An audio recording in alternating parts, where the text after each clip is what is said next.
안녕하십니까. 반갑습니다. 박정택 목사와 함께하는 페스트 제자훈련 제3단계 6과에 오신 여러분들을 환영합니다.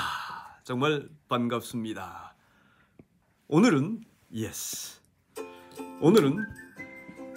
그리스도인이 되기 위해서 결심하는 과정과 관련된 문제를 살펴보게 되겠습니다. 특별히 소그룹 안에서 사람들을 어떻게 예수님께로 인도할 것인지를 살펴보게 될 것입니다. 우리 각 소그룹이 특별한 목적을 가지고 있습니다. 이 목적에서 벗어나지 않기 위해서 해야 하는 것이 무엇일까요? 우리의 궁극적인 목적이 영혼을 회심시켜서 그리스도께 인도하는 일이라면 그 목적을 어떻게 이룰 수 있을까요? 이런 질문들에 대한 도움을 오늘 공부하면서 살펴보게 답을 얻게 될 것입니다. 여러분, 연구를 진행하면서 우리의 강력한 무기 무엇입니까?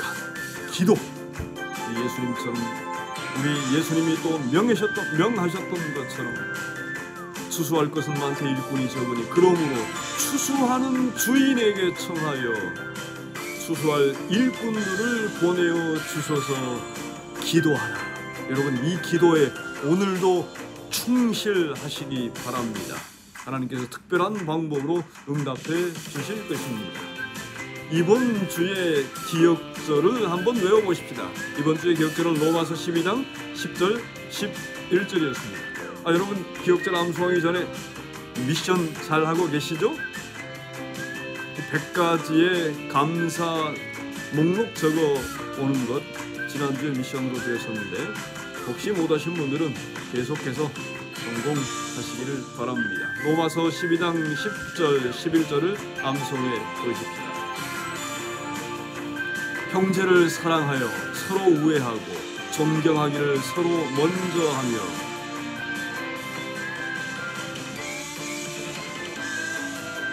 그 다음에 뭡니까?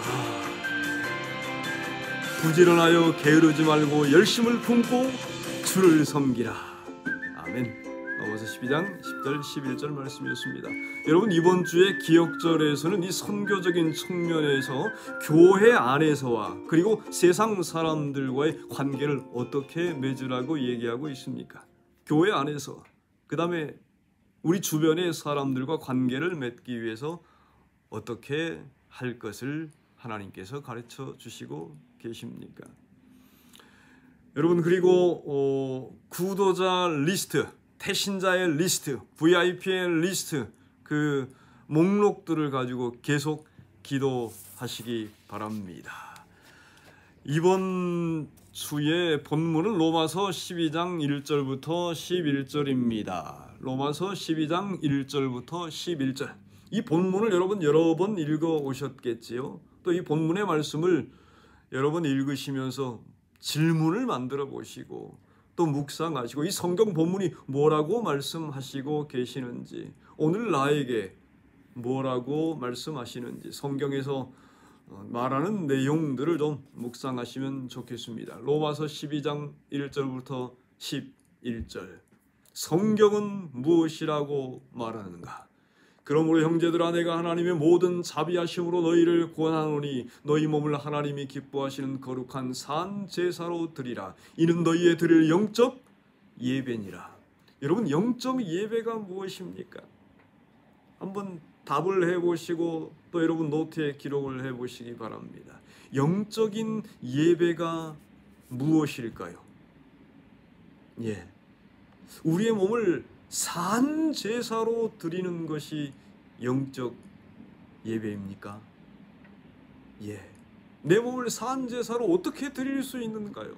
이러한 부분들을 묵상해 보시고 나눠 보시기 바랍니다. 내 몸을 산 제물로 어떻게 드릴 수 있을 것인가? 영적 예배는 이 세대를 본받지 않는 것이고, 이 영적 예배는 우리의 마음을 새롭게 해서 변화를 입는 것이고, 하나님의 온전하신 뜻이 무엇인지 분별하면서 사는 것. 그러면 여러분, 하나님의 기뻐하시고 온전하신 뜻이 무엇인지를 우리가 어떻게 분별할 수 있을까요? 그 분별할 수 있는 비법은 무엇입니까? 그 다음에 여러분, 이 본문 속에서 우리 모두가 그리스도 안에서 많은 사람들이 한 몸이 되었다라고 얘기합니다. 한 몸이 되었다. 그리스도 안에서 우리는 한 몸이라고 하는데 그 의미가 무엇입니까? 각자가 다른데 어떻게 한 몸이 될 수 있다라는 말씀인가요? 그 의미가 무엇일까요? 우리가 한 몸이라면 성별도 다르고 나이도 다르고 배움도 다른데 한 몸이라면 어떤 관계를 맺으면서 살아야 될까요? 교회 안에서, 소그룹 안에서, 그리고 세상의 사람들과는 어떤 관계를 맺어야 할까요? 여러분, 좋은 관계를 맺기 위한 비결은 무엇입니까? 좋은 관계를 맺기 위한 비결이 무엇인가? 형제를 사랑하는 것이고, 그 다음에 서로 먼저 어떻게 해요? 먼저 어떻게 해야 됩니까? 존경하기를 먼저 하는 것입니다. 오늘 기억전 말씀에 분명하게 우리에게 교훈을 해주고 있습니다. 여러분, 좋은 팀워크의 이 역할을 위해서 이 5절에 있는 말씀처럼 좋은 팀워크, 좋은 소그룹원이 되기 위해서 서로가 지체임을 인정하는 것은 굉장히 중요합니다. 그렇겠죠? 대부분의 사람들은 나를 섬기기를 좋아합니다. 그러나 우리는 나 섬기지 말고 주님을 섬겨야 합니다. 주님을 섬겨야 합니다. 여러분, 오늘 본문 가운데서 우리 하나님이 어떻게 일하시고 계십니까? 오늘 본문 속에서 우리 하나님은 어떤 분으로 여러분에게 보여지고 계십니까? 다양한 은사를 주시는 하나님. 왜 하나님께서 사람들에게, 저와 여러분에게 다양한 은사를 주셨을까요? 열심히 살라고, 사랑을 베풀면서 살라고. 그렇습니다. 오늘 본문 속에서 우리 하나님은 연합케 하시는 하나님이십니다. 그렇죠? 연합케 하시는 하나님.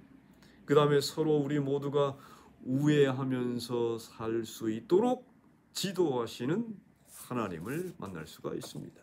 여러분, 오늘 본문 속에서 이 로마서 12장 1절부터 11절 말씀 속에서 원칙은 무엇일까요? 하나님께서 우리가 어떻게 살기를 원하시는가요? 우리를 향한 하나님의 뜻은 무엇인가요? 오늘 이 본문의 말씀에서는 어떠한 하나님의 뜻을 발견할 수 있겠습니까? 서로 지체임을 기억하라. 좋습니다. 또 다른 것 없겠습니까? 서로 지체임을 기억하라. 산 제물의 생애는 서로 간에 무엇든지 먼저 하는 것이다. 죄 말고 좋은 면이 있어서 먼저 하는 것입니다. 먼저 인사하고, 먼저 선을 베풀고, 먼저 위해서 기도해주고, 이견을 사랑하라. 다름을 사랑하는 것입니다. 받은 은사를 감사하며 섬기며 살라. 여러분들 나름대로의 오늘 본문 속에서의 원칙을 찾아서 그 뜻을 하나님께서 주시는 기별로 받아들이시기 바랍니다. 그러면 이 오늘 본문 속에서 깨달음을 얻었고 성경에서 뭐라고 말씀하시는지, 그 다음에 원칙을 발견해 내셨다라고 할 것 같으면 적용은 무엇입니까? 내가 오늘 할 수 있는 것, 가능한 것, 현실적인 것, 그러한 구체적인 사항들을 적어보시면 좋겠습니다. 지금 나는 무엇을 해야 할 것인가? 다름을 인정하기보다는 아예 다름을 사랑해버리기 위해서 어떻게 해야 될 것인가?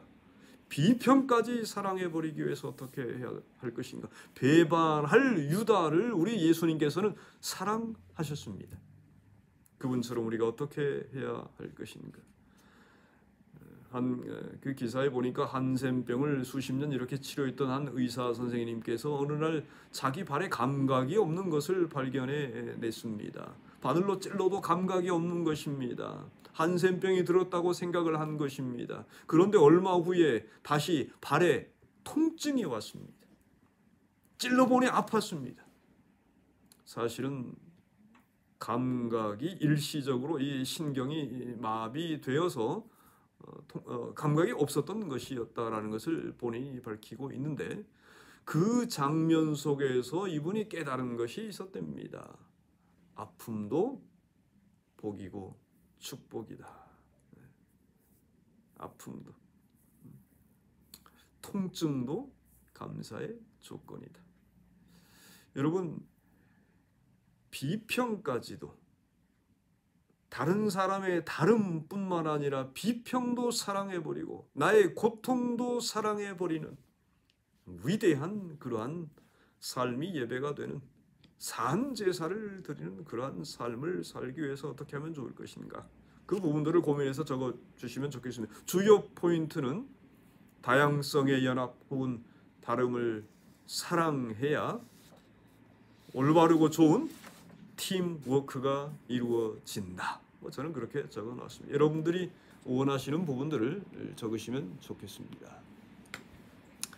그 다음에 결심을 위한 단계들 몇 가지 실제적인 제안들을 좀 보십시다. 지난 여러 주 동안에 우리는 소그룹 팀 전략과 그 다음에 소그룹과 전도를 위한 열쇠는 우리 초대교회에서 정말 잘 사용했던 가정을 선교의 거점으로 사용하는 방법임을 살펴보았습니다.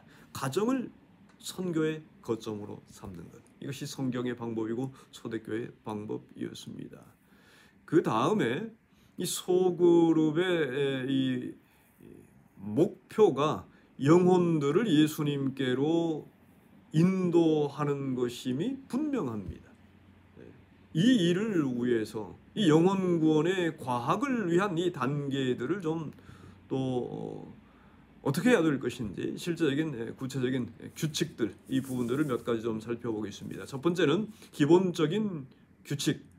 우리의 소그룹 팀이 전도 중심의 팀, 전도 소그룹으로 유지해 가기 위해서는 단순한 규칙 하나를 꼭 세우셔야 합니다. 그 규칙은 무엇이냐면, 구도자가 없으면 소그룹도 없다. 굉장히 단순하지만 아주 중요합니다. 소그룹의 목적과 방향을 유지하게 하는 아주 중요한 규칙입니다. 우리의 소그룹에 구도자가 없으면, 태신자가 없으면, VIP가 없으면 소그룹도 없다라는 이 규칙을 세워야 합니다. 소그룹을 시작했는데 3개월이 지났습니다. 구도자가 없다, 문제입니다. 6개월이 지났음에도 우리 소그룹반에 구도자가 없다. 그렇다면 그 소그룹은 해체되어야 합니다. 그 소그룹 반원들은 모두 다른 반으로 재배치해야 합니다. 아니면 그 소그룹의 리더를 바꿔야 합니다. 아니면 그 소그룹의 지역을 바꾸든지 해야 하는 것입니다. 이런 규칙이 없는 소그룹은 선교에 대한 의식이나 목적을 상실한 채 그저 성도들만의 교제의 장, 계모임으로 전락할 수밖에 없습니다. 그러므로 이 소그룹의 목적을 잃는 순간에 그건 교제의 장에 불과한 것이에요. 이 규칙은 목적을 상실한 소그룹은 계속할 필요가 없음을 우리 모두에게 상기시켜 주고 있습니다. 그리고 이 소그룹 모임에는 항상 구도자가 있어야 한다는 이 사실은 어려워 보이는 규칙이지만 중요한데, 소그룹의 그 중심을 잡게 해주는 요인인데요. 친구나 이웃을 초대해야 될 책임이 구성원, 팀원 각자 모두에게 있음을 늘 상기시켜 줍니다.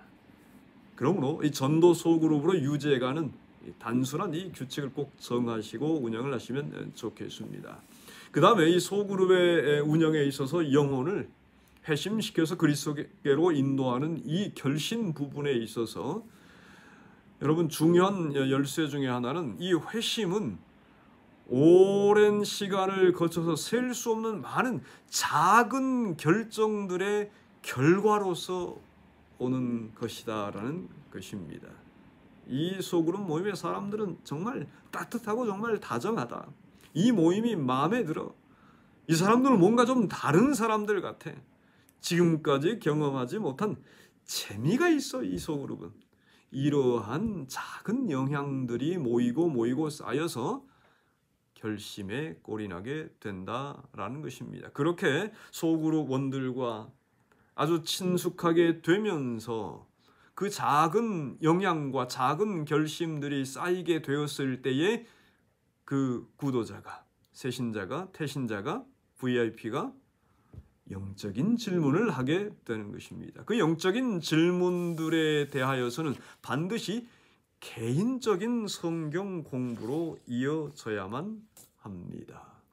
좋은 질문들을 받으시면 그 부분과 관련해서는 반드시 개인적인 성경 공부로 이어져서 보강이 되어야 하는 것이지요. 그런 면에 있어서 성공적인 소그룹과 이 영혼 구원을 위해서 개개인들이 효과적인 개인 성경 연구를 위해서 또 가리키기 위해서 잘 배우는 것은 굉장히 중요합니다. 성경을 가리킬 수 있는 법을 배우는 바이블 워커를 양성하는 그런 또 성경 교사를 양성하는 그런 성경을 가리킬 수 있는 배움의 과정들이나 그러한 곳들이 있다라고 할 것 같으면 담임 목사님이나 또 잘 가리키는 분을 통하여서 배우는 법을 좀 배우는 것이 굉장히 중요합니다. 그 다음에 또 한 가지는 공중전도입니다. 공중전도. 여러분, 이 소그룹 잘 되기 위해서는 개인 전도가 살아야 되고, 그 다음에 전도 소그룹의 결실을 위해서 정말 중요한 세 번째는 추수를 위한 공중전도입니다. 이 공중전도에 구도자들이 참여해서 결심하게 될 때에 우리 기존 신자들이, 우리 소그룹 팀원들이 함께 결심할 수 있도록 독려도 하시고 또 같이 결심하는 그 자리에 참여하시고, 우리 강사님들이 호소할 때 소그룹을 통해서 받은 인상이나 작은 결정들, 그리고 개인 성경 연구가 구도자에게 힘을 발휘해서 그리스도를 향해 나아가게 하도록 기도하시고 힘쓰시고 독려하시면 좋겠습니다.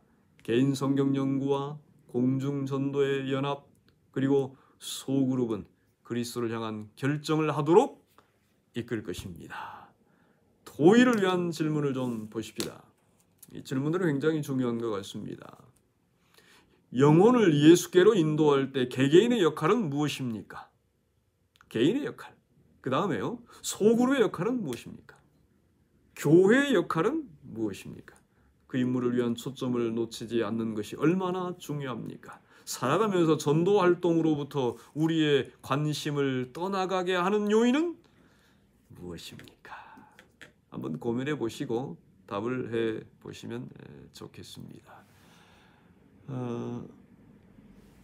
사파입니다. 이번 다음 주 지금까지 있었던 모든 사파의 내용들의 종합적인 사파입니다. 지도 재구성하기, 이 부분을 좀 꼭 기억하시고 준비를 하시면 좋겠습니다. 그 다음에 다음 주의 기억절입니다. 다음 주의 기억절은 요한복음 4장 35절입니다. 너희가 넉 달이 지나야 추수할 때가 이르겠다 하지 아니하느냐. 내가 너희에게 이르노니 눈을 들어 밭을 보라. 키워져 추수하게 되었도다.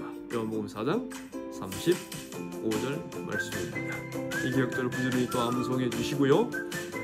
여러분, 한 주간도 이 8가지의 미션 지속적으로 수행해 주시고 성공하시기를 바랍니다.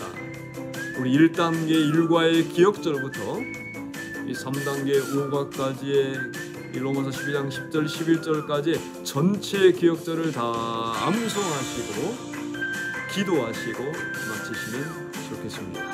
다가오는 한 주간도 주님 안에서 건강하시고 승리하시고 운동 열심히 하시면서 말씀 암송하시면서 행복하시길 바랍니다. 우리의 능력의 예수님께서 여러분과 함께 하실 것입니다. 감사합니다.